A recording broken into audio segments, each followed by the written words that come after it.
15 વર્ષથી પાલેજમાં જૂના અને જાણીતા computer, laptop, CCTV camera service, printer repairing તેમજ નવા અને જૂના કોમ્પ્યુટર લે-વેચ કરનાર.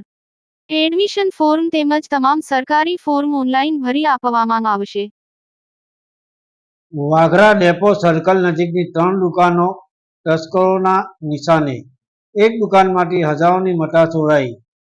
ભરૂચના વાગરા ડેપો સર્કલથી બચ્ચો કા ઘર તરફ જતા મુખ્ય માર્ગ પર આવેલી 3 દુકાનોમાં ચોરીનો પ્રયાસ થયો છે.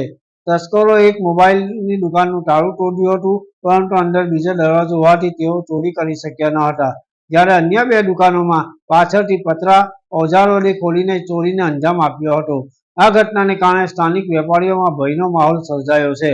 ચોરોએ મોબાઈલની દુકાનના મુખ્ય દરવાજાનું તાળું તોડી પ્રવેશવાનો પ્રયાસ કર્યો હતો, પરંતુ અંદર બીજો લોકવાળો દરવાજો હોવાથી તેઓ ચોરીના પ્રયાસમાં નિષ્ફળ રહ્યા હતા. આથી દુકાનનું નુકસાન થયું હોવા છતાં કોઈ વસ્તુ ચોરાઈ નથી.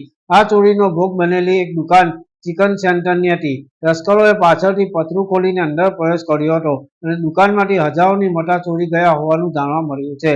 તસ્કરોએ અન્ય એક દુકાનમાં પણ પાછળથી પતરું કાપીને પ્રવેશ કર્યો હતો.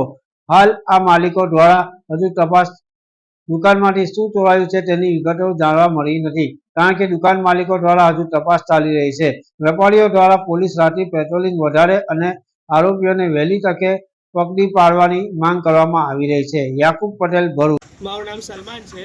હું વાગરા રહું છું. અમારા મામાની ચિકનની દુકાન છે. હજુ ચિકનની દુકાને લગભગ 6 મહિના પણ નથી થયા. અને આજ રોજ રાત્રે વાગરામાં મારી મામાની દુકાન પર ચોરી થયેલી છે. પતરું પાસે તો ઉકેલીને પાછું ફિટ કરી દેલું છે.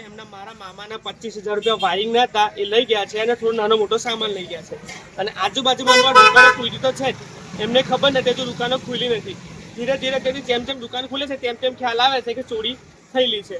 અને વાગરામાં હોમગાર્ડ ડેપો પર બેસી રહે છે, તો અહીં આગળ રનિંગ આઉટમાં કોઈ આવતું નથી. નાઇટમાં પેટ્રોલિંગમાં ગાડી બાડી કોઈ ફરતી હોય પોલીસની તો ખ્યાલ આવે. આ ચોરી આટલી બધી લાઇનમાં લગભગ 7-8 દુકાનોની તૂટી છે. સામને પેલા ઇમરાનભાઈ મોબાઈલ વાળાની બી તૂટેલી છે. એમનું શટર ઓપન કર્યું છે, પણ કાચના લીધે તોડ્યું નથી અંદર, એટલે એમનું બચી ગયું છે. એટલે અવારનવાર અહીં આગળ ચોરી થયા કરે. તો સ્ટાર્ટિંગમાં આવું થાય છે, હજુ તો આખો શિયાળો બાકી છે. તો મારી રિક્વેસ્ટ છે કે હોમગાર્ડ ખાલી ડેપો પર બેસી રહે છે, ત્યાં વાતો કરે કે ચા નાસ્તા કર્યા કરે છે, તો આજુબાજુમાં બી કોઈ ઉભા રહે ને વેજીત મારે. અહીં આગળ 2 હોમગાર્ડ બેસાડો જેથી આ લાઈનોને અમને સપોર્ટ રહે.